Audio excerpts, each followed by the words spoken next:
The first time I saw the photograph, I almost dropped my coffee. It was sitting in my ex-wife's group chat, forwarded by a mutual friend who clearly hadn't thought before hitting send. A screenshot of a text conversation, my name in it, and underneath, in Rachel's unmistakable tone of sarcasm, "This is going to be the funniest dinner of my life. Everyone needs to be there to watch." My name is Marcus Bell.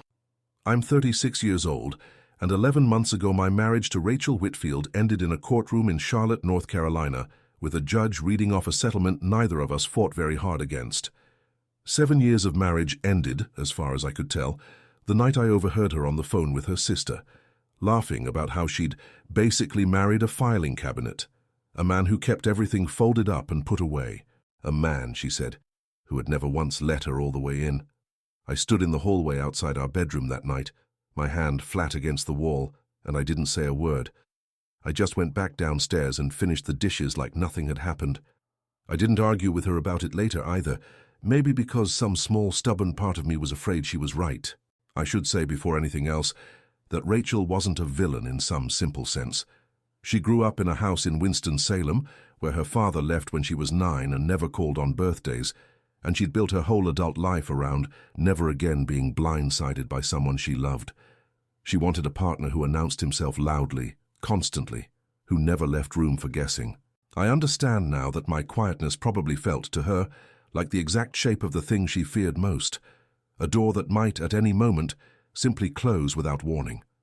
That doesn't excuse what she did at that restaurant, but it explains it, and I think it's worth saying plainly because she wasn't a cartoon. She was a woman who mistook control for safety, the same way I'd mistaken silence for peace. What Rachel didn't know, what almost nobody in our old circle of friends knew, was that before I became an actuary at an insurance firm downtown, before I became the reliable, quiet, unremarkable man she eventually stopped really seeing at all, I had spent 6 years working as a professional American Sign Language interpreter. I'd worked hospitals, courtrooms, elementary schools, funeral homes. I had signed birth announcements and eviction notices and marriage proposals.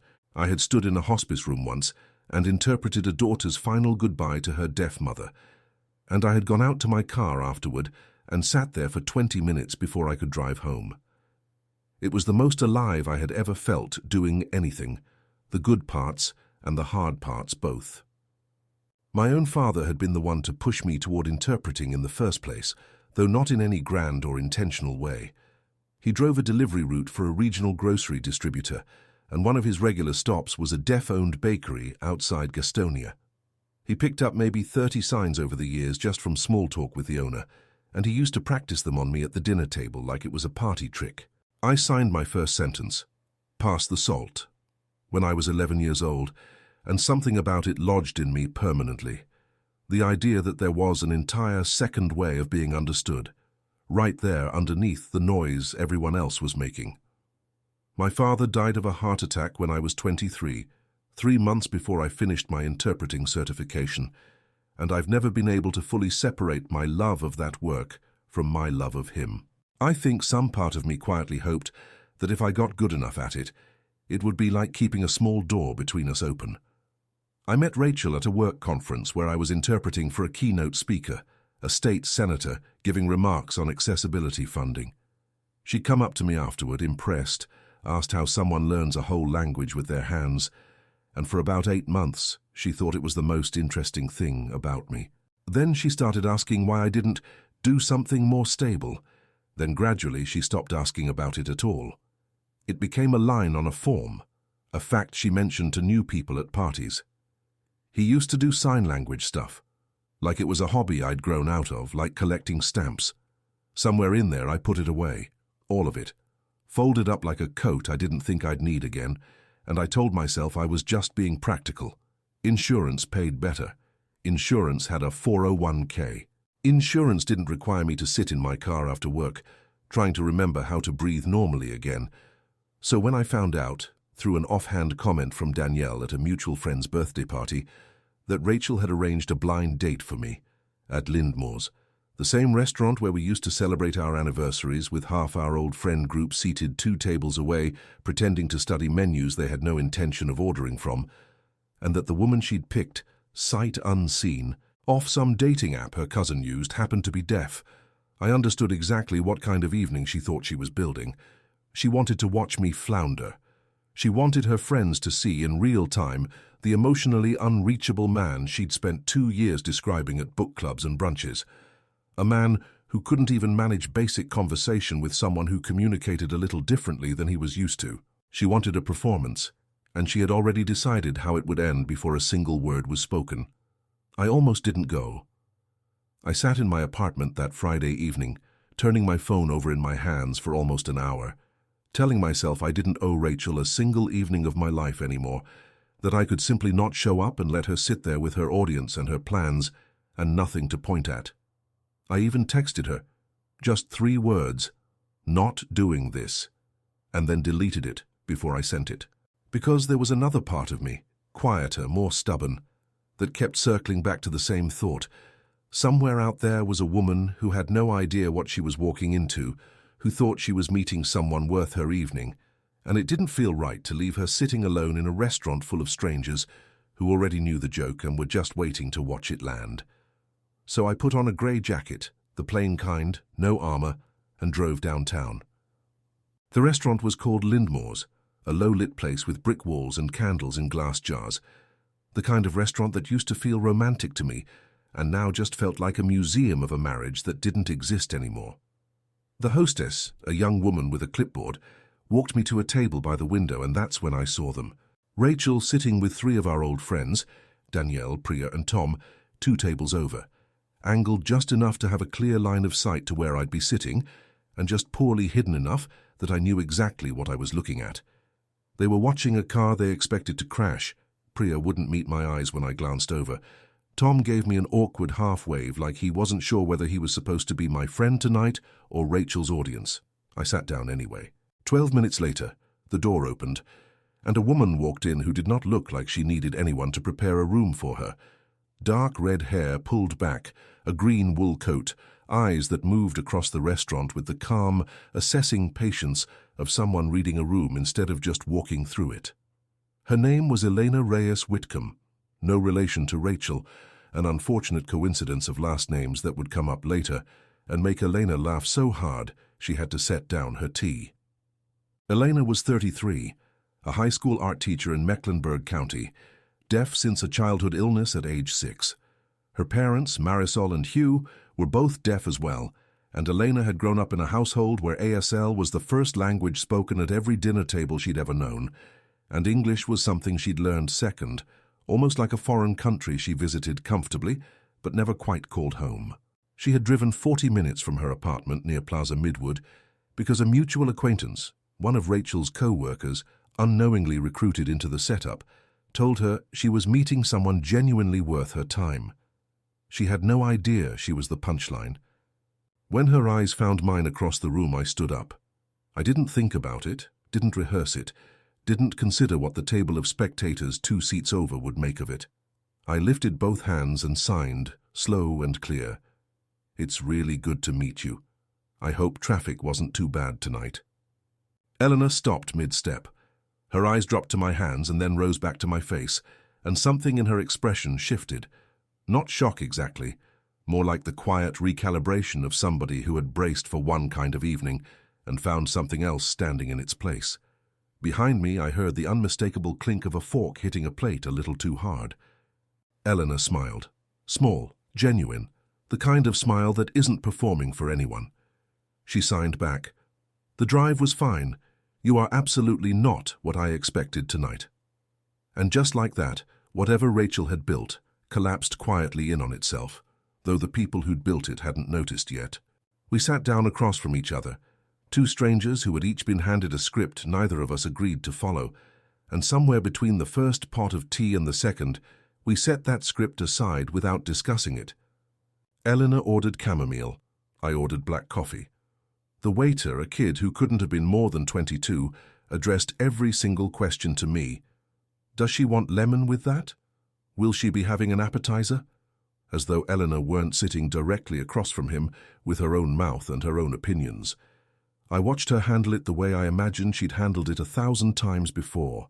No flinch, no irritation on her face, just a level, patient stillness.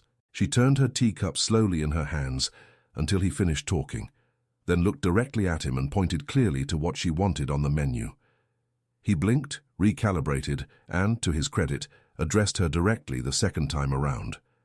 I felt something shift in my chest watching that, something about the quiet, unshowy dignity of it, the way she'd clearly built an entire toolkit over the years just to move through a world that kept forgetting she was in the room. We started talking, really talking, not the kind of surface conversation people have when they're trying to impress someone, the kind where you forget there's a room around you at all.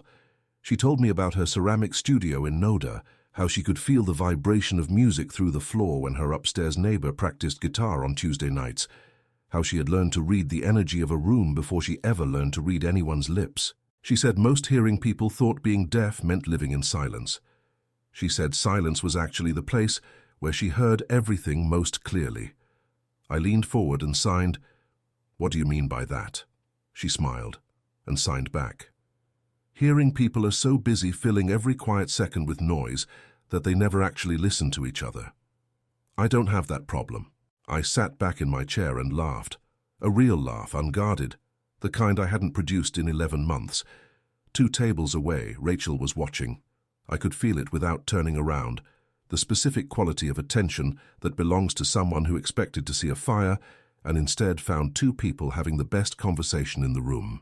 Every few minutes I caught the sound of hushed voices behind me, a chair scraping, glasses picked up by hands that didn't quite know what to do with themselves anymore.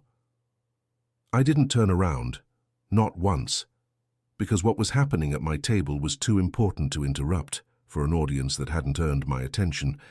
Elena asked how I'd learned to sign. I told her about the 6 years as an interpreter, the community center on the east side of Charlotte, the immigrant families learning ASL alongside their kids, the children who lit up the first time someone spoke their language back to them. I told her about a boy named Julian, maybe 6 years old, who signed "I love you" to his grandmother for the first time in her life, and how the whole room had gone quiet, watching her cry. I told her about my father, too, about the bakery outside Gastonia, and the 30 signs he'd picked up just to talk to a man he delivered groceries to twice a week, and how I still sometimes signed "Pass the salt" to nobody in particular, just to feel close to him. Elena's expression softened when I told her that. She said her own mother used to say that language was just a way of refusing to let someone disappear from you, and that my father, without ever knowing the term for it, had understood that instinctively. Then she asked why I stopped interpreting altogether. I was quiet for a moment. I got married, I signed, and somewhere in that marriage I started putting away the parts of myself that my wife didn't understand. Elena studied my hands after I finished signing, then looked up at my face with an expression so steady and clear it felt like being seen through glass. "That," she signed slowly, "is one of the saddest things I've ever heard." And the thing was, she wasn't pitying me. She was just telling the truth, the kind of truth that only lands when someone has absolutely no reason to soften it for you. I looked down at my hands, the same hands Rachel once told me were always too still, too closed, too quiet. The same hands that had just spent the last hour and a half speaking an entire language she never knew I carried. That was when it hit me. Not like a wave, more like a slow light coming on in a room that had been dark for too long. Rachel hadn't set me up to humiliate me tonight. She had accidentally reminded me of exactly who I was before she ever met me. I exhaled slowly. Outside the window, Charlotte moved in its quiet Friday night rhythm. Inside that restaurant, 2 tables away, I heard Rachel's chair push back. I heard her voice drop low, saying something to the group. I heard the sound of people realizing the show they came to watch was not the show they were getting. But Elena tapped the table gently to bring my eyes back to hers. "Are you still here?" she signed. I looked at her and nodded. "Good," she signed back, "because I'm not finished talking to you yet." And right there, in that moment, I made a decision. Not about Elena, not about Rachel, about myself. I decided I was done putting away the parts of me that made me whole just because someone else couldn't understand them. That decision would cost me something before the night was over. But I didn't know that yet. The night should have ended there. 2 cups emptied. A conversation that had quietly rewritten something inside me. and a woman across the table who had no idea she had done it. We should have said goodbye at the door, exchanged numbers maybe, and walked out into the Charlotte night carrying whatever this was gently in our hands, like something new and fragile. But Rachel had one more move left. As Eleanor and I stood from the table reaching for our coats, I heard heels on hardwood. Deliberate, familiar, the sound of someone who had decided the night wasn't going the way she'd planned and was going to do something about it. Rachel stopped 2 feet from our table. She looked at Elena first, then at me, then she smiled. The way people smile when they're about to say something they've been rehearsing in their head for the last 2 hours. "Marcus," she said, loud enough for the whole room to hear. "I hope you told her this was all just a little joke. I set this up because I thought it would be funny to watch you struggle. I didn't actually think you two would." She gestured vaguely between us. "Whatever this is." The restaurant went quiet. Not the polite kind of quiet, the held breath kind. The kind where every person in the room suddenly becomes very interested in their plate because they don't want to be caught watching but cannot look away. I felt my jaw tighten, but before I could sign a single word to Elena, before I could even turn to look at her, Elena stepped forward. She looked directly at Rachel, calm, unhurried, the way a woman looks at something that once seemed large and has just revealed itself to be very small. Then Elena raised her hands and signed slowly, deliberately, making sure every movement was crystal clear, and I interpreted aloud so the entire room could hear every single word. "Thank you for tonight," I said, translating her hands. "You brought me here to laugh at someone. But what you actually did was introduce me to the most present, most attentive, most genuinely interesting man I have met in years. You handed me something rare while trying to hand him something humiliating. That tells me everything I need to know about why he's no longer yours." The room stayed completely silent. Rachel's smile didn't fade slowly. It just stopped like a light switched off. Her face went through 3 different expressions in the space of 2 seconds and didn't settle comfortably on any of them. Tom, at her table, let out a breath that was almost a laugh and quickly covered it with a cough. Priya finally looked directly at me, and something in her face looked almost like relief, like she'd been hoping the night would go this way without letting herself admit it. I looked at Rachel for a long moment. No anger, no satisfaction, just the quiet recognition of a chapter that was genuinely, completely finished. "Good night, Rachel," I said, and I held the door open for Elena. Outside, the Charlotte air was cold and clean, the kind of cold that wakes you up and reminds you that you are alive and standing and breathing and still here. We walked side by side down the pavement, neither of us rushing, the city moving quietly around us. After half a block, Elena touched my arm to stop me. I turned to face her. She signed, "Did that bother you? What just happened in there?" I thought about it honestly before I answered. 6 months ago it would have destroyed me, I signed back. Tonight it just felt like closing a door that should have been closed a long time ago. She nodded slowly, taking that in. Then she signed, "Can I ask you something personal?" I nodded. "That part of you, the interpreter, the community work, the sign language, all of it. Why did you really let it go?" I looked up at the sky for a second. The clouds were low and grey, the way Charlotte clouds get in early spring, pressing gently down on everything like a hand on a shoulder.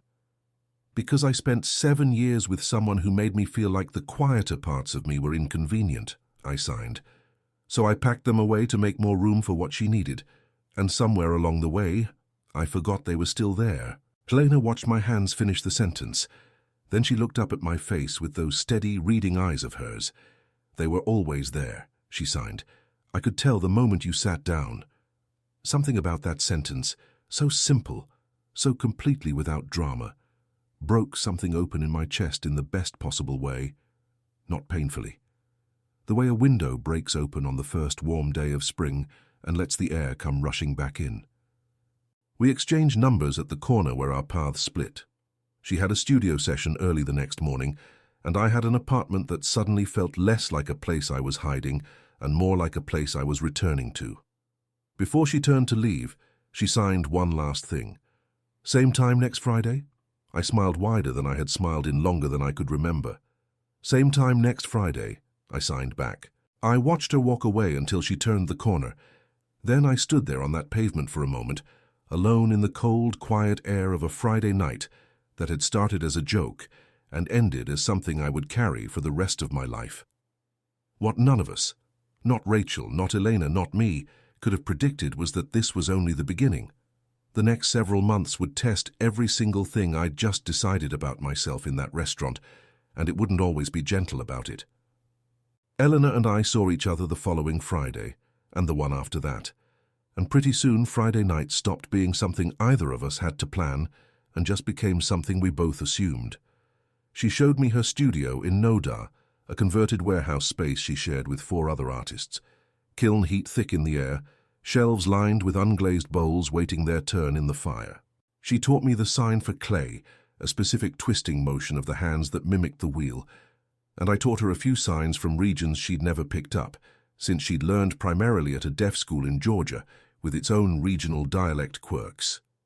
We argued gently over whether the sign for coffee should involve 1 hand or 2, and neither of us would concede the point for almost a month. We went to a Panthers game, and I interpreted the stadium announcer's terrible jokes for her in real time. Badly, timing them a beat too late every single time, and she laughed so hard at my failures that a family 2 rows down leaned over and asked what was so funny.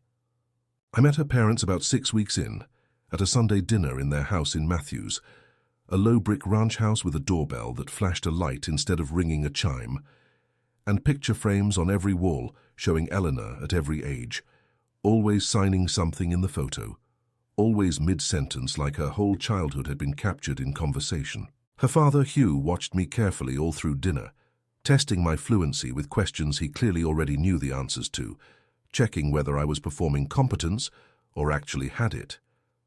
Somewhere around dessert he seemed to relax, and he signed to Elena, not realizing or maybe not caring that I could read it too. He listens with his whole face. Not many hearing men do that. I didn't say anything. I just felt something settle in my chest that had been unsettled for a very long time. 3 weeks in, I got a call from a name I hadn't expected. Not Rachel. Her sister Denise, the same sister Rachel had complained to on that phone call all those months ago, the call that had ended my marriage before I ever said a word about it. Denise had heard through the same friend group that had watched the whole thing unfold at Linmore's what had actually happened that night. She said she was calling because she felt like she owed me an apology she'd never given, for laughing along with Rachel back then instead of pushing back on it. She said hearing what happened at that restaurant had made her rethink a few things she'd let slide for years without really examining them. It wasn't a dramatic reconciliation. It was just a 5-minute phone call and an honest, "I'm sorry," which, it turned out, was more than I'd expected from anyone in that old circle. Rachel herself never called.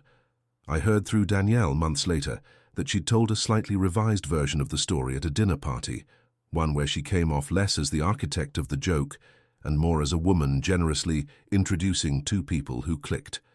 I let that version exist. It cost me nothing, and honestly, by then I'd stopped needing Rachel's account of that night to validate my own. The real complication came about 2 months in, when Elena's younger brother, Nico, got into a car accident on Interstate 77 during a rainstorm.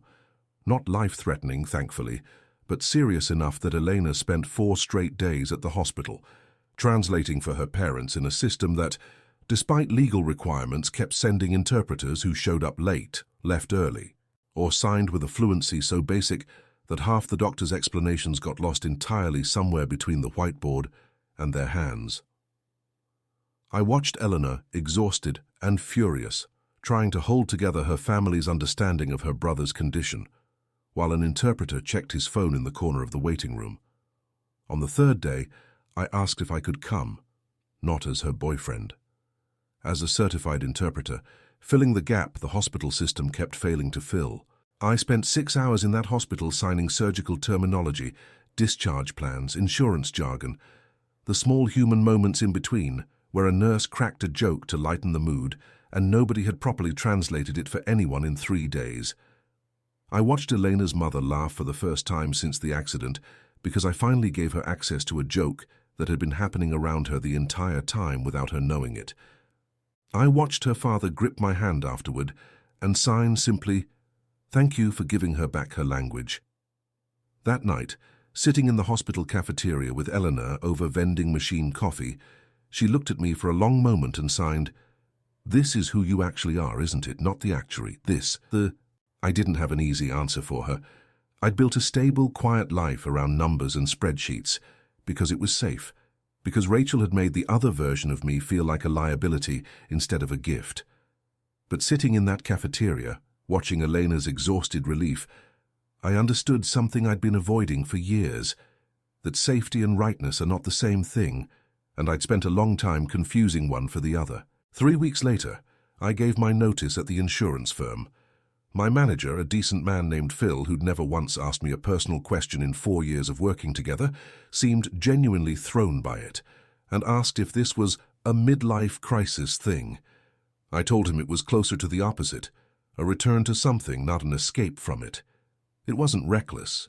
I'd already started the recertification process for my interpreting license months earlier, quietly, almost like I didn't want to admit to myself I was doing it. I picked up part-time work with a regional interpreting agency that specifically handled medical and legal assignments, the exact gap that had failed Elena's family in that hospital.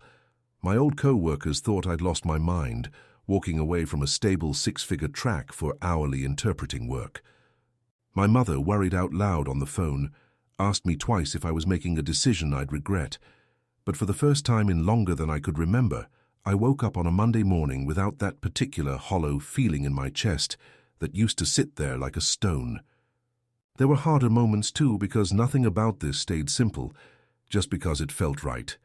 Elena and I fought, really fought, about 6 months in, when I got overprotective during a doctor's appointment for her, stepping in to interpret when she'd specifically arranged her own qualified interpreter, and didn't need or want me managing that part of her life. She told me plainly and without cruelty that dating a man who happened to be fluent in her language did not mean he got to decide when she needed help navigating the hearing world. I'd built a career around making myself useful to deaf people, and I had to sit with the uncomfortable truth that sometimes that impulse, however well-intentioned, could tip into something that undermined the exact independence she'd spent her whole life building for herself. It took a long, difficult conversation and an equally long car ride home in silence before I understood the difference between showing up for someone and showing up over them. We came back from that stronger, because we actually did the work instead of pretending the fight hadn't happened. Elena told me later that the fight itself mattered less to her than watching how I handled being told I was wrong. That I didn't get defensive, didn't sulk, just sat with it and changed.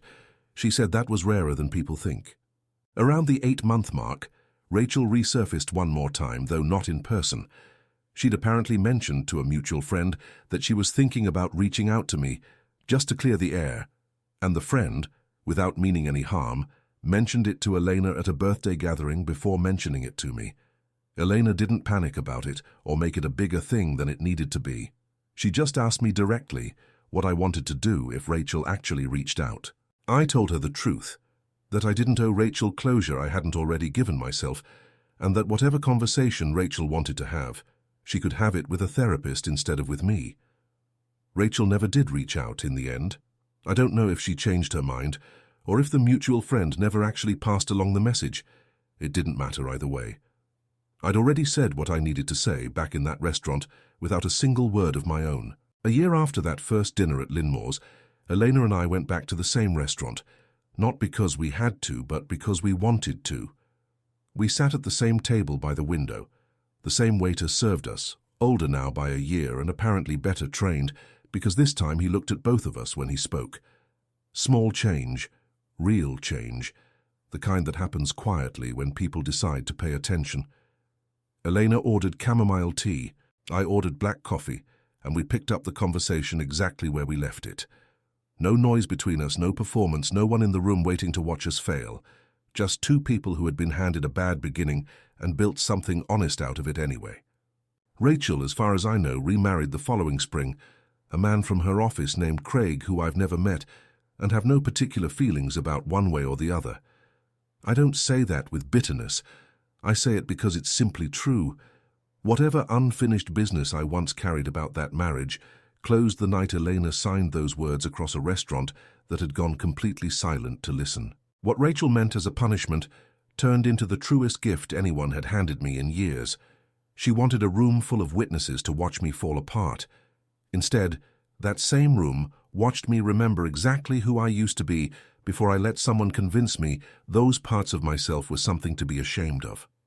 And the woman she'd chosen, sight unseen off an app her cousin used, as an unwitting punchline, the woman who drove 40 minutes expecting nothing in particular and found something entirely real instead. She wasn't the joke at all. She was the reason I found my way back to myself. 2 years later, on a Sunday afternoon with rain against the windows of her studio, I proposed to Eleanor, in that same ceramics workshop in Noda, kneeling on the concrete floor that smelled like wet clay and kiln heat, surrounded by her half-finished bowls stacked on every shelf. I asked her the only way that felt honest, with my hands, no voice at all, the two of us alone in a language nobody else in the room had ever needed a translation of. She said yes with her hands too, laughing, clay dust still on her fingers, pressing a grey thumbprint onto my sleeve that I never bothered to wash out. We got married the following autumn at a small vineyard outside Asheville, with 2 interpreters present so that every guest, hearing or deaf, could follow every word of the ceremony without anyone being left outside the moment. Hugh walked Elena down the aisle and signed something to her right before he let go of her arm that I never asked her to translate for me, because some things are meant to stay just between a father and his daughter. Rachel wasn't invited, and I never once wondered whether that was the wrong call. Denise came and cried through most of it and told me afterward that she was glad someone in that old circle had finally gotten the ending they deserved. I still work as an interpreter today, mostly medical and legal assignments, the kind of work that failed Elena's family the day Nico ended up in that hospital. Sometimes, on slow afternoons, I volunteer at that same community center on the east side of Charlotte, where I first learned what it felt like to hand someone their own language back. Elena still throws bowls on Saturday mornings, and some evenings I can feel the low hum of her kiln through the floor of our apartment, the same way she once described feeling music through hers. And I think about how strange it is that the exact quality Rachel once called cold and closed off turned out to be the thing that opened my whole life back up. Sometimes I think about that Friday night at Lynmore's, about a woman who wanted to watch me fail, and instead handed me back the one thing I'd forgotten I was allowed to keep. Because that is what people do when they are real, when they are actually paying attention, when they choose, against every reason not to stay at the table and keep talking. Eleanor and I, we stayed at the table. We're still there. If this story moved something inside you, if you felt even a fraction of what Marcus and Elena felt in that restaurant, then you already understand that real connection is the rarest and most powerful thing in the world. Rachel thought she could build a joke that would define a man for the rest of his life. Right now you can prove people like her wrong with one single tap. Subscribe to this channel and turn on the notification bell.